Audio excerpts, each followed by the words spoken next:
Flew the shuttle arm for the JLP install, and I've got a video of some of those clips.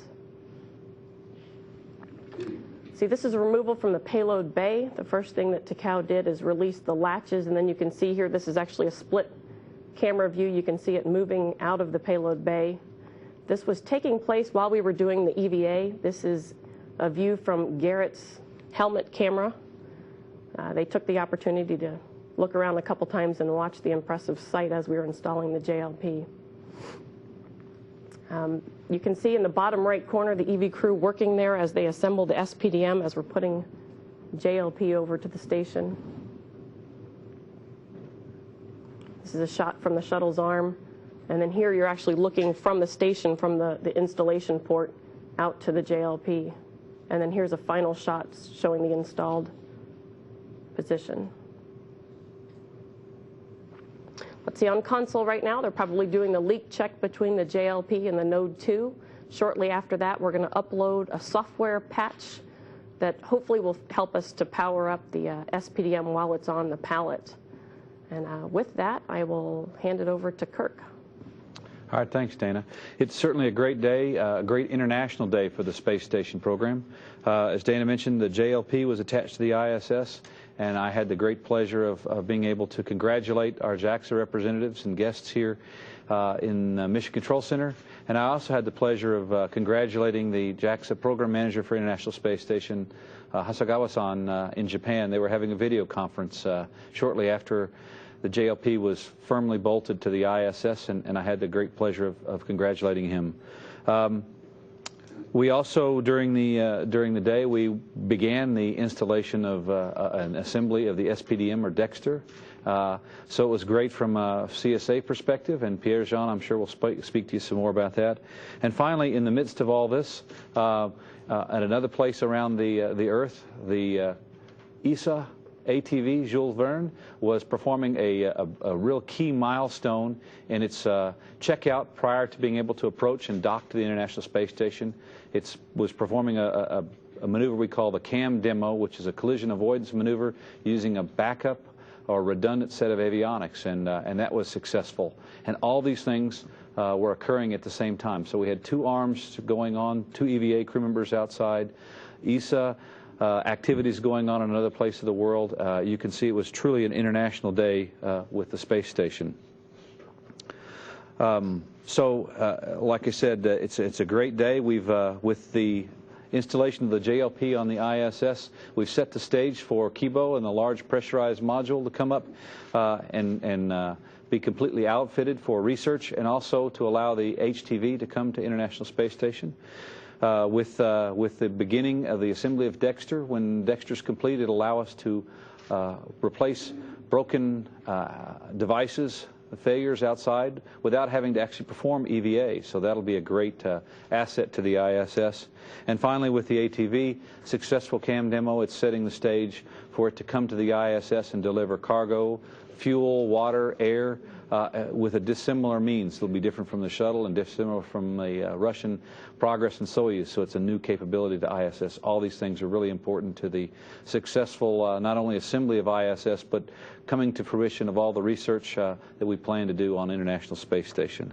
So it's like I said, a great day. We are having a slight issue with powering up the SPDM. We have a good plan, as Dana talked about, for a software patch. We also have a plan to grapple and an alternate means, and Pierre-Jean, I'm sure, will speak to more about that. So with that, though, I'd like to hand off first to our JAXA representative, Tetsuro-san. Thank you, Kirk. It's my pleasure to participate in this briefing on these memorable days for Japan's human spaceflight program. The other day, we have seen a very clean launch of Space Shuttle and fine and spectacular docking occasion. I'm very much grateful to NASA team of both Space Shuttle and the International Space Station for their excellent performance. This is a culmination of their extensive effort done for the past years to improve robustness of Space Shuttle and International Space Station operations. It has been very exciting for us, JAXA, to watch today's activity of extravehicular activities and robotics operations in various aspects. This JLP Kibo logistic module is our largest hardware ever handled by the Space Shuttle robot arm since 1996, when Koichi Wakata on STS-123 retrieved Japan's space flyer unit. 4 tons of space flyer unit. Now we handles 8.3 tons of JLP. In terms of engineering challenge, this JLP is the first major hardware which demonstrate on orbit its compatibility of EVA design standard. Our engineering team has conducted a series of underwater tests since mid-1990s. Initial 2 tests were conducted here in the United States, and then we have 8 underwater tests conducted at our own facility at Tsukuba Space Center, called the Weightlessness Environment Test Facility, late 1990s and early 2000s.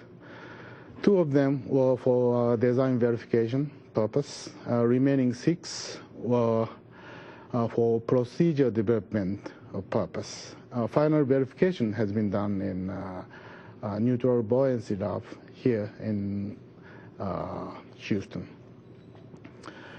Our efforts were behind the scene, but certainly are being proved to be worthwhile. Both EVA crew member, Rick and Garrett, traveled to Tsukuba to receive our training by our instructors. They know very well about JLP, and Garrett knows JPM, Jet Pressurized Module, as well. Takao Doi's performance of robotics operation today was spectacular, especially for Japanese public. Takao and Commander Gori did excellent job. I feel very happy to imagine that headlines on newspaper in Japan would stimulate the Japanese public to acknowledge our efforts on human space flight for the past years. Kibo Flight Control Team kicked off 24-hour a day, 7 days a week operations at Tsukuba Space Center in the morning this Tuesday, just 6 hours prior to launch. They are now an integral part of International Space Station Mission Operation Team, as they have monitors shuttle telemetry of power supply from shuttle to JLP in the cargo bay, consulting with our engineering team about its summer conditions. All data indicates JLP heaters functioning as projected, so it's healthy now. So far, they have been rather passive and are ready to active when JLP receive electric power and its hatch opened on flight day 5 tomorrow. Lastly,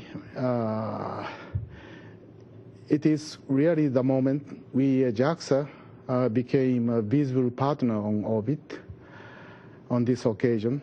I cannot express how happy I am now watching what we have designed and planned are realizing now. I'm looking forward to working further with partners as one of neighbors on orbit. Thank you very much. With this, I'd like to pass on Jean-Pierre. Well, good morning, everybody. Bright and chipper as usual, 5 in the morning. Well, I guess first I'd just like to extend my congratulations to JAXA and to the whole Japanese nation for their significant accomplishment today in getting the JLP installed, and now they're part of the neighborhood, and we look forward to getting to know them a bit better and operating with them in the long term. Also, today, as far as Dexter goes, the planned operations were fairly nominal. There was some work done in the EVA, and I'm sure Zeb